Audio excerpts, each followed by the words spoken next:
Developing right now, the armed standoff, a militia group seizing a federal building, the fight over land, their vow to use violence if they have to, and their call to arms for others to take on the government. Counterpunch, Donald Trump targeting Hillary after he appeared in a terror propaganda video, something she said would happen. Now Trump says Hillary's to blame. Hillary Clinton created ISIS with Obama. Embassy attack, angry protesters in Iran taking to the streets, storming the Saudi embassy, setting it on fire. Saudi Arabia now severing ties. Tonight, Iran threatening divine vengeance. New Year's nightmare, the home trashed by an Airbnb renter. The cover story he used before turning the property into an animal house. What you need to know before you offer up your home.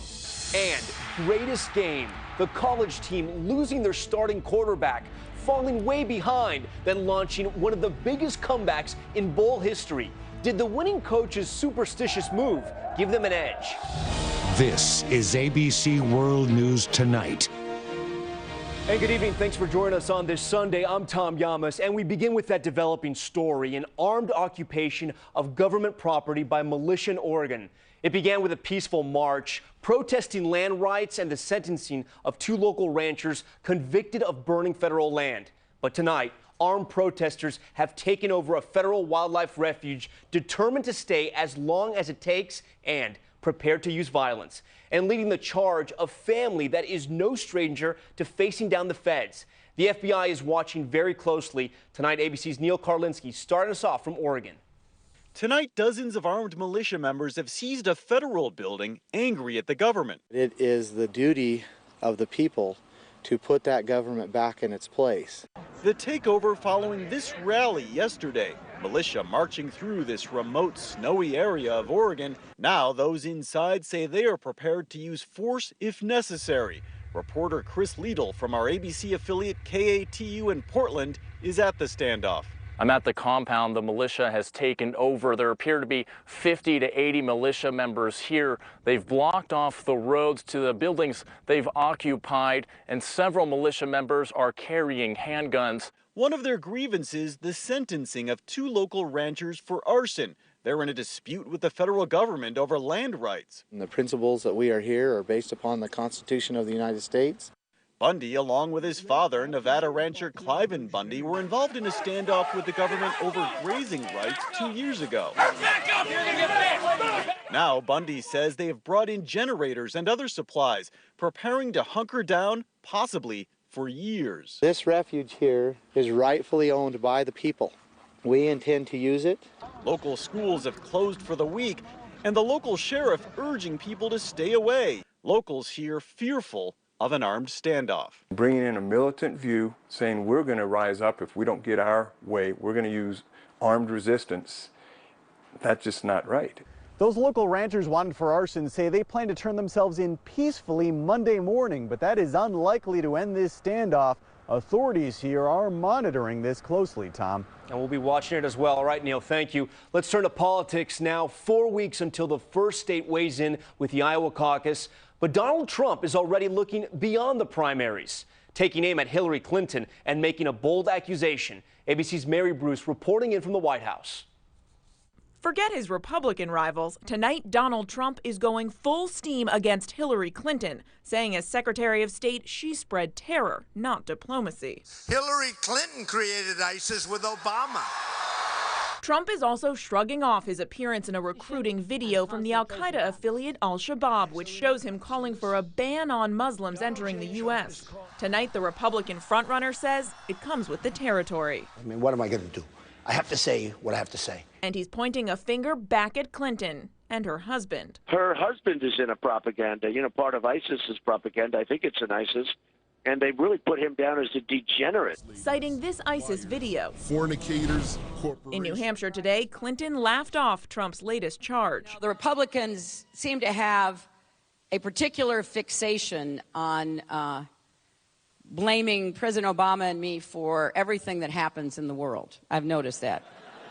She did not mention Trump by name, but her message to him was clear. You hear all of this rhetoric attacking Muslims and Muslim Americans. It's not only shameful and offensive, which it is It is counterproductive and dangerous. As her husband gets ready to hit the campaign trail tomorrow, a preemptive strike from Trump. Tweeting, "Does anybody remember when Bill Clinton in 2008 worked long and hard for Hillary? She lost. Now Bill is at it again. Just watch." Now, Clinton likes to call her husband her secret weapon, and tonight her campaign is confident the popular former president will give his wife a big boost out on the trail tomorrow. Tom. It's going to be an interesting week. All right, Mary, thank you. Overseas to growing tensions between two Muslim giants in the Middle East. Tonight, Saudi Arabia has severed ties with Iran after its embassy was attacked. Protesters on the streets of the Iranian capital again today after ransacking the Saudi embassy the night before.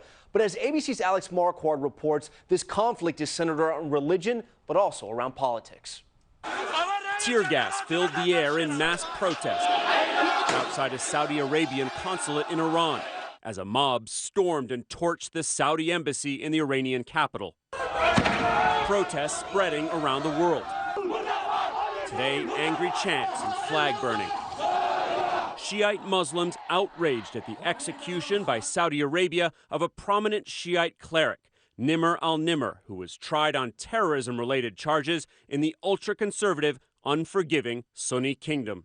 The furious response, a warning that the deep global divisions between Sunnis and Shiites could get worse, and dangerously so. This, frankly, is going to make a broken, angry, and dysfunctional Middle East even more broken, angry, and dysfunctional. Iran, which is seen as the leader of the world's Shiites, warned their arch-rival Saudi Arabia that they will face divine revenge.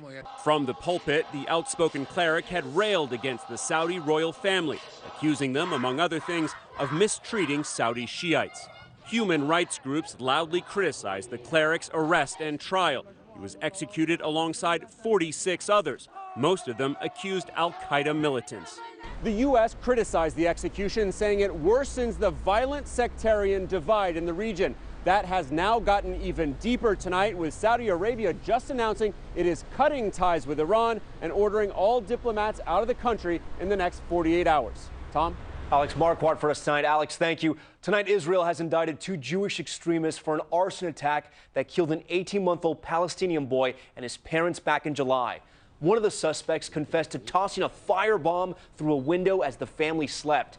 The attack, especially the toddler's death, fueled mourning and a wave of Palestinian knife attacks. Israel's indictments followed a months-long investigation into a web of Jewish extremist groups. Now back here at home to the Midwest and the massive cleanup after a historic flooding. The mighty Mississippi turning this Illinois neighborhood into an island after cresting at a record high. And this home in the town of Olive Branch is now reachable only by boat after a levee breached. And tonight, all that water is rolling south, threatening millions downstream. ABC meteorologist Indra Peterson's reporting in from the flood zone. Roof after roof peaking from the swollen Mississippi. Tonight, the toll from these devastating floods is growing. In Illinois, authorities recovering the second body of two teenagers whose truck was swallowed last week by rising waters. 3 still missing. 25 lives lost and more than 100 homes destroyed. Hardest hit this weekend, Alexander County, Illinois, where the Ohio River and Mississippi now meet. The Ohio has already crested, the Mississippi now threatening. Here in Alexander County, it's the worst that we've seen. The Mississippi is 4 miles away across what is typically cornfields, but today that overflow is backed up right against this home. For many here, it is a traumatic flashback to the record floods of 1993. The Reynolds family taking a boat to check on their mother's home. My mom, she's older and this is where she lives and she wants to stay, so we're going to do everything we can to make that happen. A rare winter scare for the communities in the South dreading what's coming their way. Residents here will be closely monitoring the level of both of these rivers tonight, just hoping for the best. In fact, if you take a look at this map, you can see this water is already making its way to the south. Places like Memphis later this week expected to see all of this water cresting in your area. In fact, tonight you're already sitting at that minor flooding stage. Add a week to that, Greenville, Vicksburg, this water headed your way. 2 to 3 weeks from now, out towards Baton Rouge, Louisiana, all of this water that started from a huge rain event at this point in time that would be a month prior will be in your area. And Tom, it's hard to believe that January finally brought the cold weather. Look at these temperatures by Monday and Tuesday morning, the jet stream finally dropping down to the south. You're going to be feeling that chill out there. In fact, teens and even single digits is what you'll be feeling into the Northeast by the time you wake up on Tuesday morning. You ready for that cold, Tom? A late but powerful start for winter. All right, Indra, thank you. Next to an Oklahoma neighborhood shattered by a powerful explosion. Take a look at this. The blast erupted in the middle of the night, people waking up to the noise and to the flames. Tonight, it's clear that some of those homes are so damaged, families won't be able to return. ABC's Philip Mena with the update. Tonight, a massive cleanup in this Oklahoma City neighborhood after a home exploded into pieces early Saturday morning. This house just exploded. The force of the blast so strong, it measured on an earthquake seismograph, damaging more than 50 homes nearby. They said, oh my God, that house is gone. Another neighbor shooting this dramatic cell phone video.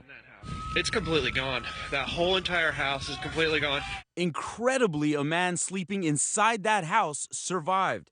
Tonight, he remains hospitalized in fair condition. Fire officials say the local gas company was working on a meter near the home when a fire started. Moments later, the explosion. Neighbors could smell a problem. I told my dad that I smell natural gas, and so my next thought was, something exploded. Oklahoma Natural Gas tells ABC News it's still investigating and is helping those affected. We've seen dangerous gas explosions before, like this one that obliterated a home in New Jersey. Safety experts say if you smell natural gas at home or in your neighborhood, that means immediate danger. Get out, do not turn on any lights. An electric spark can ignite the gas, and call 911. Philip Mena, ABC News, New York. President Obama is back at the White House tonight after his holiday vacation. The first family arrived home after visiting the president's native Hawaii. The president says he's, quote, fired up for his final year in office. First up, a meeting tomorrow with Attorney General Loretta Lynch on what he can do to take action against gun violence. Now to San Bernardino, California, gearing up to return to normalcy after that deadly terror attack last month. Tomorrow, some of the buildings at the Inland Regional Center where the shootings happened are set to reopen. The building where the actual attack took place will remain closed. County workers will gather for a memorial tomorrow to remember those lost in that rampage. Let's turn now to a huge story out of the world of sports. Everyone will remember this Alamo. TCU facing off against Oregon in the Alamo Bowl, coming back from a 31-point deficit in triple overtime. But there is so much more to this victory. Here's ABC's Clayton Sandell with what might have made the difference in that game. This amazing come-from-behind win is not what many saw coming for Texas Christian University. That matches the largest comeback in bowl history. Against Oregon in the Alamo Bowl Saturday, TCU was down at halftime 31-0. Also down on its luck, a ton of injuries and a starting quarterback benched after allegedly getting into a bar fight just days before the big game, seen in this TMZ video. So the Horned Frogs turned to backup quarterback Bram Kohlhausen, his very first start. Despite the first half pummeling, he says he wasn't worried. At halftime, nobody had any doubt that we could come back and take it to 3 overtimes and win. Nobody except for maybe head coach Gary Patterson. At halftime, he got superstitious, changing shirts from black to TCU purple. Black wasn't working. The team battled back, and in that third overtime, Kohlhausen ran the ball himself to score the final touchdown. It was 31-0, and TCU wins 47-41. I said, can you imagine your dad passed away? He's watching. Can you imagine if you come back? That's what I told him before the ball game. You come back and you win this football game. Can you imagine what he's thinking? And he did. Clayton Sandell, ABC News, Denver. What a story and what a game. Still ahead tonight, a New Year's Eve nightmare. What happened at this home that left it looking like a scene from The Hangover? What you need to know before renting out your place online. And later, why R&B star Chris Brown could be in more trouble. What happened in Vegas? Those stories coming up. ABC World News Tonight, brought to you by Cialis. When a moment spontaneously turns romantic, why pause to take a pill?